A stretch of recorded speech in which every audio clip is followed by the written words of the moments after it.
Bonjour à tous et bienvenue. J'ai décidé de faire cette vidéo de présentation pour me présenter à vous, mon parcours, mon travail et les bénéfices que vous auriez à travailler avec moi.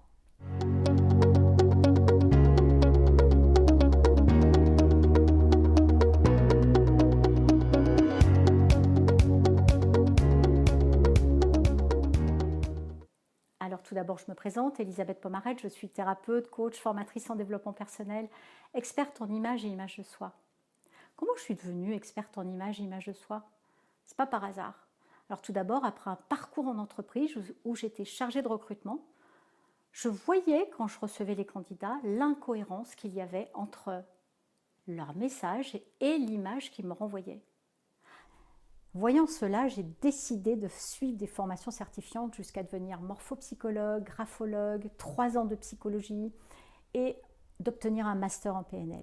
Une fois que j'ai obtenu tout ça, j'ai décidé de quitter le monde de l'entreprise et j'ai décidé d'accompagner les gens à faire de la thérapie coaching que je propose et à devenir eux-mêmes, à devenir grands, à sortir des cases, des boîtes, parce que une fois qu'on est dans une case et dans une boîte, on est limité. Donc, ce que j'ai à vous offrir, c'est de découvrir qui vous êtes, c'est-à-dire un être illimité, c'est-à-dire de votre potentiel peut être illimité. Pourquoi ça me fascine tant et qu'est-ce que j'ai à vous proposer par rapport à cette image et cette image de soi? Tout d'abord parce que, à un moment donné de ma vie, j'envoyais moi aussi des messages incohérents parce que je mettais un masque social. Nous avons tous une image sociale et on va montrer ce truc-là, voilà, je suis bien, comme ça.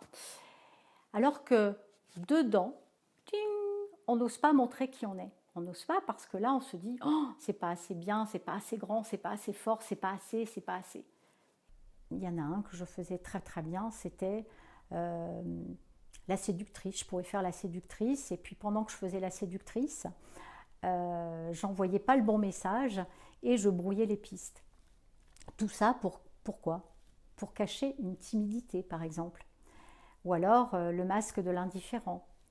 Et c'est la même chose, c'est-à-dire que ça pouvait cacher une vulnérabilité. Et pendant qu'on met des masques et qu'on joue, qu'on n'ose pas être soi-même, on envoie de l'incohérence. Et l'autre en face est totalement perdu. Et du coup, vous allez vous attirer à vous des situations et des événements qui vont correspondre à ce que vous allez émettre. Là, je vous dis ce que je faisais. Mais je suis sûre qu'il y a des personnes qui se reconnaîtront, s'ils sont honnêtes dans la proposition que je suis en train de renvoyer ici. Et comme je l'ai beaucoup pratiqué et que j'ai vu que d'autres personnes le faisaient et que je suis devenue une experte là-dedans, je peux réellement vous accompagner et vous aider à vous éviter d'envoyer un mauvais message.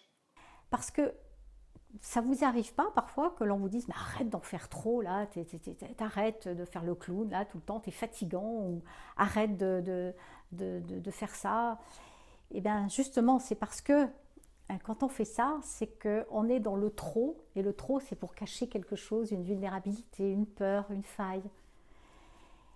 Et ça peut être amusant un temps, mais ce qui est bien à un moment donné de notre vie, si ça vous intéresse, c'est de vivre sans masque, c'est de vivre en étant en paix à l'intérieur de soi, en étant dans un alignement, c'est-à-dire dans quelque chose qui est vraiment nous. Vivre caché, vivre avec un masque, ce n'est pas notre état naturel. Ce que je vous propose, c'est de vivre libre, de vivre en cohérence d'être, de vivre avec qui vous êtes, tel que vous êtes, et de faire grandir ce potentiel sans que vous ayez honte de quoi que ce soit, sans que vous ayez envie de vous cacher. Alors bien sûr, quand vous allez travailler là-dessus, vous allez développer une estime de soi, vous allez développer de la confiance en soi, vous allez développer du charisme, vous allez développer de la cohérence, et donc du coup, ça crée quelqu'un de rayonnant, lumineux, heureux. Ça vous tente? Eh bien, c'est ce que je vous propose. Si vous avez envie de poursuivre l'aventure avec moi, vous pouvez me suivre sur ma chaîne YouTube, vous pouvez me suivre sur Facebook, vous pouvez me suivre lors de mes prochains articles, mes prochaines vidéos. En attendant, je vous dis à très vite et à bientôt.